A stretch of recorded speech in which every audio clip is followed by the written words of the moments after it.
ఓం నమో భగవతే రుద్రాయ. మనకు ఎన్నో దోషాలు తెలియని కూడా మనల్ని పట్టి పీడిస్తూ ఉంటాయి. అది మనకు అనుభవంలోకి వచ్చేంత వరకు కూడా మనకు తెలియదు ఏ దోషం వల్ల మనం పీడింపబడుతున్నామని. ఒక్కోసారి మనకి ఎప్పటికీ తెలియదు అదేం దోషము అనేది. అయితే అలా దోషం ఏంటో తెలియనప్పుడు మనం చేయవలసిన ఒక పని ఏముంటుందంటే, మీరు శివాలయానికి ఏ రోజు రావాలి? త్రయోదశి రోజు రావాలి. మాస శివరాత్రి కన్నా ముందు వచ్చే త్రయోదశి చాలా శ్రేష్టము.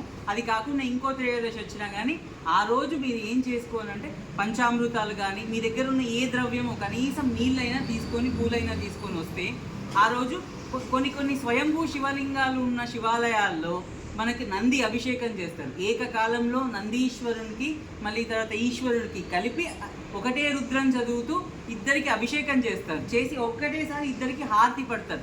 అలాంటి అభిషేకం చూసి ఆ హారతి కళ్ళకద్దుకొని ఆ అభిషేక ప్రసాదం, పంచామృత ప్రసాదం కావచ్చు లేకపోతే మామూలు ప్రసాదం కావచ్చు, మనం తీసుకొని వెళ్తే మనకి ఏమవుతుంది అని అంటే, ఈ తెలియని దోషం ఏదైతే ఉందో అది మనల్ని పట్టి పీడించడం వదిలిపోయి మనం మంచిగా అయిపోతాము దాని ద్వారా.